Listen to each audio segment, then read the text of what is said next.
Hello, everyone. Welcome back to the Zamot podcast, where we focus on faith, family, fitness, finances, and and friendships. friendships. Today, we're going to be reading from Titus chapter 2, verse 11 and 12. And it reads, "For the grace of God that bringeth salvation hath appeared to all men, teaching us that, denying ungodliness and worldly lusts, we should live soberly, righteously, and godly in this present world." Amen. Amen. Hey, y'all. Welcome back. Say hi. Hey, welcome back to the Zamot's podcast. Haha. Okay, so we're going to go ahead and get into the questions. If you're new here, welcome. If you're not, welcome back. But we're going to start with some questions. The reason why we do these questions is just to give like a little icebreaker for the beginning of the podcast and for you guys to see our perspective on a whole bunch of different topics. This week we are doing Who Are You? And it's broken down into 4 different sectors. And we'll tell you the sectors whenever we do them. So, you ready? Yeah. Okay, I'm reading the first one. Yeah. All right, y'all. Let's get it. So this category is self-awareness, okay? So it says, what skill or ability do you receive compliments on most often? Well, the question is for you. Okay. What skill or ability do you receive compliments on most often? And what's the sector? This is self-awareness. But keep it turned over. Oh, okay. You want to read? Okay, it. so here you go. I think my ability to process a lot. The ability to process a lot. Yeah. Like at one time. Mm-hmm. Multitasking. Yeah. Like that. That's a gift. Like we was in a car talking, and I was telling you about the incident, like when I worked at Publix, and how like that's basically like how I got promoted was that they walked in and people like it was everybody coming at me from different sides, and I was just like able to just fire off and like guide people. And the same with like at work.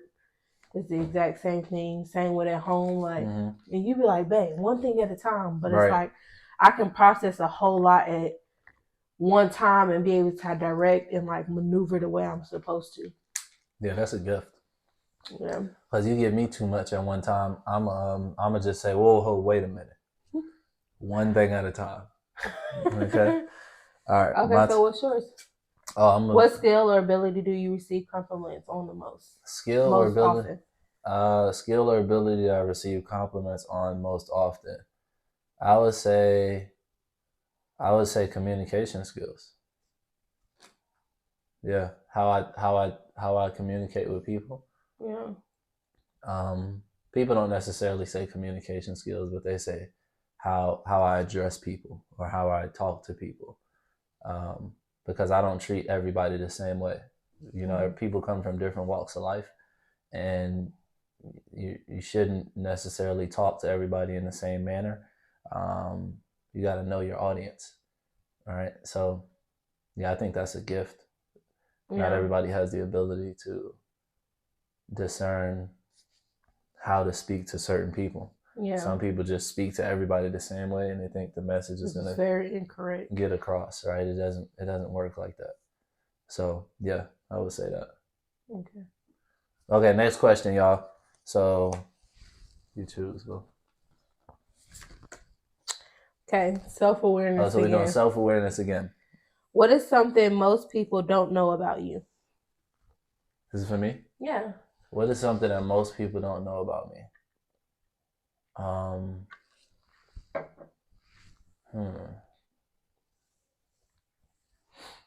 Something that one of my favorite sports is golf. I don't think a lot of people know that. Yeah, golf is one of my favorite sports. First is basketball. Then it's golf. Golf is my second favorite sport. Yeah. I don't think a lot of people know that. Yeah. My favorite sport to watch is basketball, then football, then whatever else after that. But it's basketball and football to watch. But favorite sport to play is basketball and golf. And those two might be tied, to be honest with you. I really do like golf.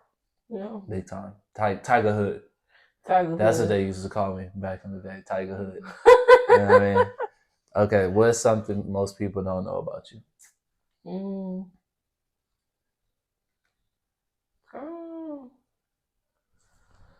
That they don't know about me? Mm-hmm. Pretty much anything that I don't want somebody to know about me. Okay, what's something? That I'm actually very, very introverted. Like, I can talk to people, I can carry conversation with anybody, I can walk in a room and like be the most confident, and you would think that I'm like this extrovert, outgoing person when actually I'm just pushing myself outside of my bubble. I'd rather be that person that's in the corner looking. Right.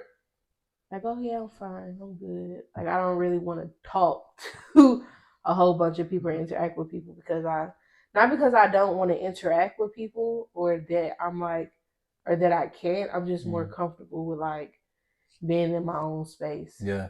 Like, so if it's like a crowd of people or a group full of people and it's like a whole bunch of talking and stuff like that, I'm probably gonna be the quietest in the room. Observing. Yeah, until I'm like, okay, well, let me go ahead and say something. Yeah. Just to be a part of it, but I would much rather just be like, Yeah. I got a confession. What? I would say the same thing. That's something most people. That's a good one, actually. Most people don't know about me. Yeah. I think my natural state is to be observant. It's not really to exert myself in a conversation, unless it's like you, like in a group setting where I know everybody. Then I'll be like, okay, you know what I mean. But if I'm somewhere where I don't know people, I want to observe. Yeah. So I'm just like my bride here. Yeah. High five. It's very much so sit back and observe. Yeah, I need to. Like when we go to a lot of places and it's like especially like when we used to go to like to Shadow Alone, like over there. That was that's a prime example where I would be like, oh yeah, I'm fine. Like yeah.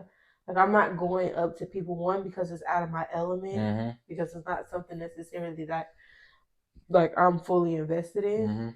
And then two, it's a bunch of new people that I don't know. Yeah. Like everyone in the room I don't know besides the two people that invited us there. And both of us will be like that though. Like kind of on each other looking around, and then we'll slowly warm our way up to literally talking to everybody and then like capturing the room because now we're talking to everybody. But it's very much so after a while that social media will run out and it's like, all right, I'm cool and then I want to go back to my zone. Yeah, I'm ready to get up out of here. Yeah. After a certain amount of time.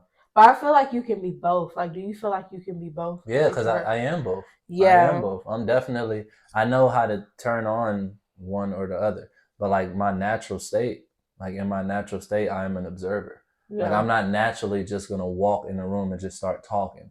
Yeah. Like that's not really my thing. I need to know what's going on first before I just exert myself. So my natural state is to observe. Yeah. But when I'm in a position to where I have to be the one to, put the energy out there or communicate or be the life of the party, or I could do that for sure. Yeah. So. Yeah, I would say the same. Literally the exact same. If it's necessary to do that, then yeah. But if not, then. So be it. Nah. All right, we're gonna do. What you want to do? 2 more? 1 more or 2 more? Yeah, we both can do 1 more. Okay, we'll both do 1 more, y'all. Oh wait, it's your turn to pull. Okay, so I'll pull this. All right, y'all. So this category is possibilities and potential. Okay, so this is the card here. This is what it looks like. Don't ask us where we got it, because we ain't telling. Okay, so it says, what do you want to be remembered for? This question is for my bride. I want to be remembered for the love that I give. Yeah. Like the love of God, basically. I want people to know, like, when they mention my name or, it's my time to go, that, like, one thing they did was love. And love falls into so many different categories that breaks it down. So my love was, someone's peace or someone's happiness or someone's joy, encouragement, motivation, inspiration, any of that support, loyalty, that is what I am. That's what I embody, and that's what I want anyone that speaks of me to have. That's good. Like, she is love. Like, I know that I can call on Deja and she's gonna be there, or she's gonna be honest, or she's gonna support me regardless, or she's just gonna love me. Like, That's I good. feel that love from her. Is no, Yeah. icky stickiness. That's good. Authenticity. Yeah. I love it. What do you want to be remembered for? So I want to be remembered for the impact that I have on other people's lives. So I want to have a positive impact on other people's lives to the point to where I never really die. Maybe my body ceases to exist, but my name will always ring bells because I will always have somebody that has some success, or somebody that has some level of prosperity or fulfillment in their life, or joy, and I played a role in that. So that's what I want to be remembered for, as well as a bunch of other things. But, I would say that would be my answer right now. The impact that I have on other people's life. That's a good one. Yeah. All right, next question, y'all. Next question. These are some good questions, okay? Listen, I love answering questions, especially good ones. So this one is... Not you. This one is fears and insecurities. Okay, it says, do you compare yourself to anyone? If so, why? Is this for me? Yeah. Okay. Yeah. So this question is for me. And it says, do I compare myself to anyone? I do, actually. I compare who I am now to who I could be. That's the comparisons that I make nowadays. I used to compare myself a lot to others, and I realized that comparisons are the thief of joy. So now my comparisons are where I am now versus what I know I could be. Right? Like what I'm currently performing at versus what I know my potential is. So those are the comparisons that I make now. Just keeps me motivated, keeps me on the grind, keeps me moving, keeps me striving to become better, because I'm always chasing the next level of me. So yeah, that's my response. Okay, so do you compare yourself to anyone, and if so, why? No. I would say no, I don't compare myself anymore. Back in the day when I was a little younger, yes, I did. But now I don't. I more so analyze myself. Like, if I see, I'm that person that I take what other people go through very serious. Like, I try to learn something from someone else's mistakes. So if I see someone doing something that is like not necessarily like smart, or like I see that it's not going to benefit them in the long run, I compare what they did based off of what I did or what I'm doing to basically produce like the best outcome. That's good. And I don't think that's necessarily comparing. It's analyzing their situation and my situation to be able to make sure that I don't make the same mistake as they did. That's wisdom. I think that comes from just like growing up in my childhood of seeing so much wrong that I had to develop that mindset of like, if I don't want to be in the same position as this person or that person, I literally have to make adjustments right there and then. Like, I have to literally look at what they're doing and make a mental note to like not do that. So I want to say I don't compare myself to other people, but I'm very observant on what other people do and very thoughtful and planned out to not do what they're doing, or either do something similar to what they're doing, if not the exact same thing, to mimic their outcome. That's the same like when we were talking about like, a poor person trying to tell a middle class person how to get rich. Like, that don't add up to me. Not saying that a poor person can't, give that wisdom, because maybe at some point they were middle class, and maybe at some point they were rich and they fell. It's very easy for you to reach the top and then be snatched from you. You get what I'm saying? So you may have some type of wisdom with that. But if you've been broke all your life and you're trying to tell somebody how to become financially stable, like, I'm not gonna listen to you for that. Right. Like, I'm not gonna, like, when it comes to comparing or analyzing, I'm not gonna think anything of what you're saying because you haven't reached a point of financial stability yourself, whether it's rich or just to pay your bills on on a month-to-month basis. So I would say, yeah, I don't. I just make a very strong analysis. That's good. That actually leads us into our topic for today. We wanted to discuss the importance of taking advice from people who have the things that you want. You know, so many times I find that people tend to listen to advice from people that don't have anything going on in their life that individual may want in their life, right? It's sort of like, you know, if you have an ear infection, would you ever go to the foot doctor, right? Would you ever listen to a foot doctor about advice about an earache? You probably wouldn't do that. Why? Because they're not necessarily speaking from a place of what you want, right, or what you need. They have a different perspective. So I wanted to have this conversation here with my bride and let y'all listen in, okay? And it has to do with just, you know, taking that advice from people and how to separate advice from lessons, because this is a conversation that I had with some gentlemen a couple of days ago. We were talking about the difference in advice and lessons, right? Because they were saying, well, you know, somebody could be poor, right, and they could be giving good advice about money.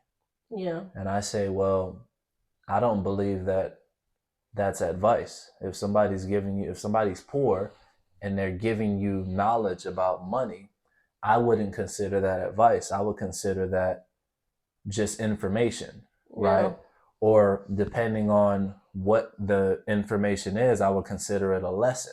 Right. If they're saying that, you know, maybe this is what you should do with money, and that's what they did, and now they're poor, right? And they're telling you to do this same thing that they did with the money. Well, I would say, well, that's a lesson. That's not advice. Yeah. Right? So I wanted to ask you, is there a difference to you in advice, lessons, and just information that people give you? Is there a difference for you? Because I know it is for me. So I want to know for you, how do you view, like, if something's advice or if something is a lesson that somebody's sharing with you, or if it's just information? Like, how do you view that? Do you separate that at all, or? I feel like you most definitely gotta separate it. Like, it's a difference. So I would say, just to use being poor for an example, that's what we're rolling with today. Being poor. No disrespect to the poor people. No. And poor can mean many things, but we're just gonna stick with this one. I would say we gotta find the scripture, because a poor man's wisdom is despised. Yeah, that's a proverb. I don't know which proverb, but it's in Proverbs. Yeah. Okay. So basically, I don't feel like anyone should be knocked for trying to speak to someone based off of how they feel, because it's a lot of things that are, everything that you experience in life is a lesson. Absolutely. Every single thing that you go through in life, it is to teach you a lesson. Now, what you get from that lesson is what's beneficial to not only yourself, but to help the next person out. Because regardless of how people feel, we all are here to help one another. So if, I'm casually, walking and I run across somebody that is poor, and we spark up a conversation, they're telling me to, like, make sure you save your money, don't spend more than what you're making. Like, look, I did that and I'm in this position. I know I wouldn't be in this position if I would have saved my money, if I want to, gamble my money or whatever the case may be. They're speaking from that lesson, and they're also speaking from experience. Yeah. So for me, I'm going to listen to that poor man. Why? Because he's in a position that I don't want to see myself in. So in a sense, it is a lesson, and it is wisdom at the same time, because you learned something from that. You know something that I don't. If like if you've never been poor, then you don't understand someone telling you not to spend all your money, or to make sure that you save your money, because you haven't been in a place where you don't have, or you haven't been in a place or a position to where it was hard for you, and you pretty much have to walk in that poor man's footsteps. Now it's a difference to where, as somebody financially stable and you're financially stable, and they're telling you to, oh man, go out there and buy the Lamborghinis and buy the sports cars, but you don't have a home to live in. You don't have food in your refrigerator. You know what I'm saying? That's coming from somebody that's financially stable. I will look at that. I'm not taking that person's advice, because I'm looking at his situation. I'm looking at their situation and seeing that, okay, you may be financially stable, but you haven't learned the lesson that you're supposed to learn in this season of you being financially stable, because you still have ignorance when it comes to money. And that's eventually going to run out, and you can easily be in that poor man's position because you're not learning the lesson. You don't have scripture. Yeah, you're not learning that lesson. You're not getting that wisdom from what you're supposed to be getting out of living life. Every single day is a lesson. Yeah. It's some type of lesson that you're learning, and sometimes you don't even realize it. Yeah. Subconscious. Yeah, so I would say is most definitely separate. Yeah. But do you feel like with like life choices that you make, and do you feel like those lessons sometimes break you, or do you feel like those lessons, okay, so do you feel like the lessons in life make you stronger, or do you feel like the lessons in your life can sometimes stagnate you? No, I feel like based off of your experience and your personal. So based on my personal experience, I would say the things that I consider lessons are things that I have learned from. I can't consider it a lesson if I haven't learned from it. Yeah. But is it something you learn from somebody? That's the question. Is it something you learn from somebody else? Excuse me, by watching them, or is it something that you learned from the experience that you've been through? It can be both. I can learn a lesson from watching somebody else's behavior. Yeah. I can learn what not to do by watching somebody else do something that I don't want to do. Yeah. Right. Which I have done. I'm the youngest child.